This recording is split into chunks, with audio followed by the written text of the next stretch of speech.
चौधरी. माझी कथा आहे तुझ्यात जीव रंगला, भाग 14. घरात सांगता लवकर जेवण करू, त्यांना पण आवडतं. खूप दिवस झाले असे एकत्र आले नाही होते. लता पण जास्त येत नाही, स्वरा येते. माई आणि जयश्री, आरती जेवण बनवत होत्या. लता पण होत्या. ज्योती पण आली. काय ग, त्यांच्या पोरींसोबत बोलत बसायचं ना, का आली किचनमध्ये? काही काम होतं का? माई म्हणतात. नाही ग माई, तुम्हाला मदत करायला आली, ज्योती म्हणते.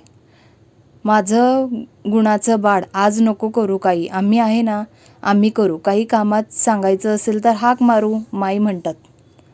नको ग, मी इथंच बसते ना, आत्यासोबत बोलते. काय आत्या, तुम्हाला चालेल ना, ज्योती म्हणते. हो, गप्पा मारू ना. कॉलेज कसं चालू आहे? मजा येते आहे ना? अभ्यास करते आहे ना? लता विचारतात. खूप मस्त कॉलेज आहे, मैत्रिणी पण खूप छान आहे. विवेकदादा सोबत असतो ना, अभ्यासात पण मदत करतो. तुम्ही कशा आहे? तुम्ही आता जास्त येत नाही. मामांना जास्त काम असतं का? स्वरा आली की खूप मस्ती करतो, ज्योती म्हणते. त्यांच्या गप्पा सुरू असतात. नरेंद्र एकदा बघून जातो, ज्योती काय करत आहे. नरेंद्र बघतो, ज्योती मॉमसोबत गप्पा मारत आहे. त्यांना खूप छान वाटतं. तो निघून जातो. संध्याकाळी सगळे घरी येतात. फ्रेश होऊन चहा घेण्यासाठी येतात. ज्योती आणि अकिरा त्यांना चहा देत होते. ज्योती चहा देत असते, तिचं लक्ष नसते. समोर नरेंद्र असतो. तिच्या हाताला हात लावतो. ती खूप रागाने त्याच्याकडे बघते आणि निघून जाते. नरेंद्रला खूप मजा वाटत असते तिला त्रास द्यायला. तो तिच्याकडून बघून हसतो. दादासाहेब पोलीस स्टेशनला आले असतात. इन्स्पेक्टर संग्रामला भेटायचं आहे, दादासाहेब म्हणतात. हवालदार यांना घेऊन जा, इन्स्पेक्टर म्हणतात. हवालदार त्यांना संग्रामच्या इथं घेऊन जातो. संग्रामला बोलता तो येतो. कसा आहे, काही त्रास होत नाही ना, दादासाहेब म्हणतात. मस्त आहे, तुम्ही काही काळजी करू नका. राया बरा झाला का? बेडवर अजून पडला आहे, संग्राम म्हणतो.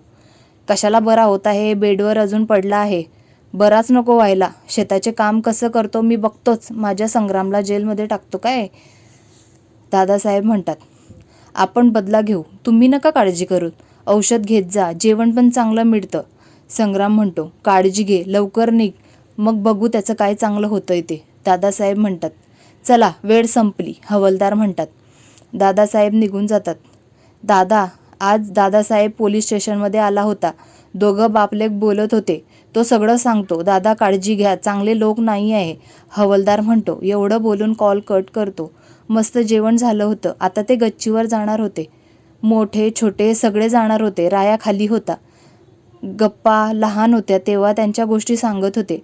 हसण्याचा आवाज येत होता. गाणी म्हणा कोणीतरी. दादू तू म्हण, मस्त म्हणतो, स्वरा म्हणते. स्वरा काही काय, मला कुठे येतं, नरेंद्र म्हणतो. स्वरा म्हणते, म्हणजे येत असतं एखादी मस्त असं गाणं, विवेक म्हणतो. बरं म्हणतो, नरेंद्र म्हणतो. तो ज्योतीकडे बघतो. ज्योतीला वाटतच होतं आता काय म्हणतो हा, काय माहिती. ज्योती मनात म्हणते. तो गाणं म्हणायला घेतो. चाहा है तुझको, चाहूंगा हरदम, मर के भी तुझके दिल से ये प्यार न होगा कम, तेरी याद जो आती है, मेरे आंसू बहते हैं, अपना तो मिलन होगा, पल पल ये कहते हैं, क्या ये जिंदगानी है, बस तेरी कहानी है, बस तेरी कहानी है, ये जो जिंदगानी है, तुझको चाहूंगा हरदम, मर के भी ये दिल से न होगा कम. वा वा भाई, काय आवाज आहे, विवेक म्हणतो. स्वरा अकिराला इशारा करते. तू जा खाली. अकिरा कुठं जात आहे, अजित म्हणतो. आता अकिरा घाबरते, पण अकिरा सांगते खाली जात आहे. एकदा रायाला बघून घेशील का, काय करतो आहे, अजित म्हणतो. हो बघते, अकिरा म्हणते. निघून जाते. अजून कोणी बघायला नको. ती खाली येते. रायाच्या रूममध्ये जाते. राया डोळे बंद करून बसलेला असतो. अकिराला वाटतं झोपले आहे. ती परत जात असते. रायाला चाहूल लागते. तो बघतो अकिरा जात आहे. तो हाक मारतो. अकिरा थांब, मला बोलायचं आहे, राया म्हणतो. मला पण बोलायचं होतं म्हणून मी आले होते, अकिरा म्हणते. आधी मला बोलू दे, नंतर तुला काय बोलायचं आहे ते बोल, राया म्हणतो. बरं बोला, काय बोलायचं आहे? ती रूममध्ये जात म्हणते. आधी मला काय बोलायचं आहे ते ऐकून घे, मग बोल, मध्ये बोलू नको, राया म्हणतो. मला तू खूप आवडते. आधी मला समजलं नाही होतं. जेव्हा घरी जायला निघाले तेव्हा समजलं. फोनवर पण मला सांगायचं नाही होतं. सजितच्या लग्नात येणार तेव्हा सांगू, पण तू आत्ता आली. मला माझ्या भावना तुझ्यापासून लपवता आल्या नसत्या म्हणून सांगायचं ठरवलं. आय लव्ह यू वगैरे मी म्हणणार नाही. माझ्यासोबत लग्न करशील का? मी शेतकरी आहे. माझ्या शेतकरीण होशील का?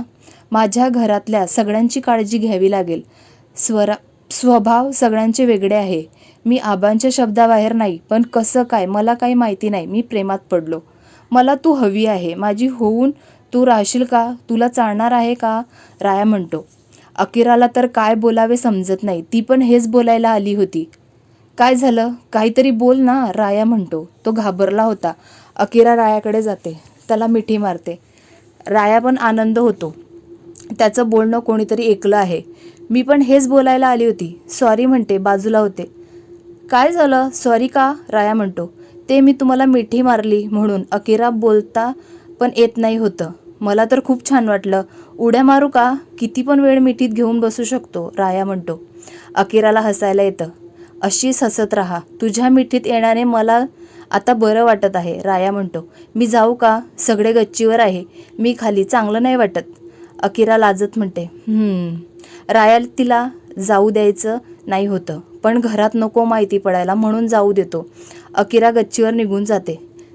मी वेडी होईल. ती हो बोलली. त्यातलं सगळं आलं. आता मस्त झोप येणार, राया म्हणतो. बाकी सगळे खूप मस्ती करत होते. त्यांची मजा चालू होती. स्वराला अकिरा येताना दिसली. तिच्या चेहऱ्यावर गुलाबी लाली आली होती. हसू काही कमी होत नाही होतं. स्वराला खूप छान वाटलं. राया दादा हो बोलला वाटतं. अकिरा फक्त मान हलवते. मग मस्ती चालू होती. खूप उशीर झाला. मग ते झोपायला गेले. सकाळी लवकर निघायचं आहे. अकिराला तर झोप येणार नव्हती. कशी तरी झोपली. सकाळी सगळे जायला निघाले. नरेंद्र ज्योतीला शोधत होता. ज्योती काही समोर आली नाही. अकिरा सगळं बघत होती. अकिरा ज्योतीजवळ जाते. आमच्याकडे पण ये कधीतरी. बाहेर चल ना. इथं काय आहे? अजून एक बोलू. नरेंद्र खूप चांगला मुलगा आहे, अकिरा म्हणते. ज्योती तिच्याकडे बघते. असं काही नाही, ज्योती म्हणते. अकिरा फक्त हसते. बाहेर येते. त्यांचे डोळे शोधत आहे. ज्योतीच्या डोळ्यात पाणी येतं. ती पुसते आणि निघून जाते. ज्योतीला काय झालं? अशी का वागत आहे? रडत का होती? तिला घरी गेले की कॉल करून विचारते, अकिरा म्हणते. स्वरा येते तिला बोलवायला. नरेंद्र असंच नाराज होऊन जातो. ते निघतात मुंबईला जायला. रायाला पण चांगलं नाही वाटत होतं. अकिरा गेली पण लवकर येईल, तो म्हणतो. रायाच्या रूममध्ये अजित येतो. राया काय विचार करत आहे? अकिरा गेली त्याचाच ना. तुझं काल झालं ना मग बोलणं, अजित म्हणतो. हो बोलणं झालं. आपल्या घरात एवढ्या लोकांमध्ये तिला कसं वाटेल? आवडेल का? ती शहरातली आहे, राया म्हणतो.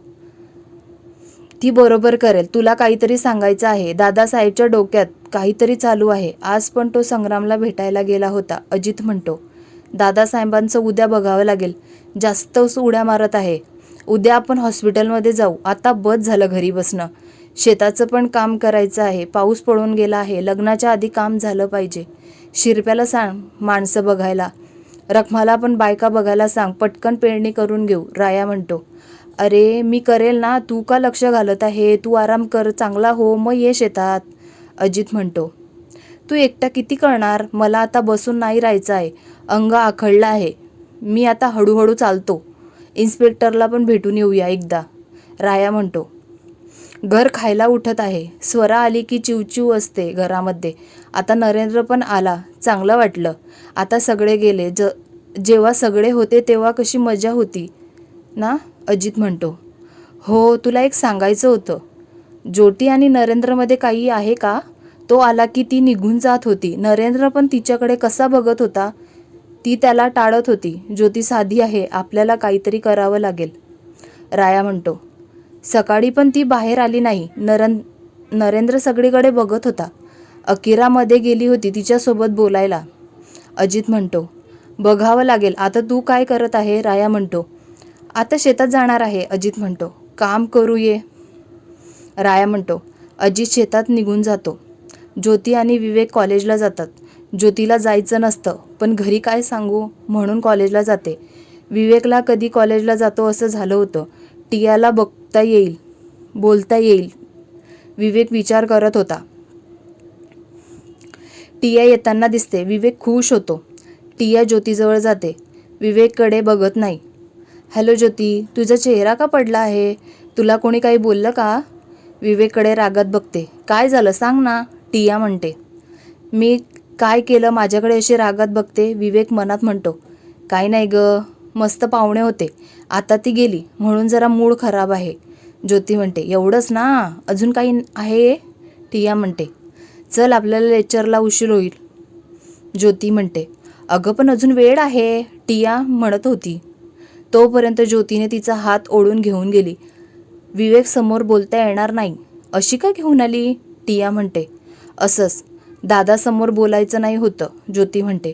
अगं असं काय झालं आहे? विवेक समोर तुला बोलायचं नाही होतं, टिया म्हणते. ज्योती रडायला लागते. अगं काय झालं आहे? बोलणार आहे का? टिया म्हणते. तू काही सांगणार नाही ना? दादाला पण काही बोलू नको, ज्योती म्हणते. मला सांगणार आहे का? टिया म्हणते. बघू आता ज्योती टियाला सांगते का? राया काय करतो? कथा आवडली असेल तर लाईक करा, कमेंट करा. पुढील भाग ऐकायचा असेल तर सबस्क्राईब करा. मला सपोर्ट करा. धन्यवाद अँड गुड नाईट.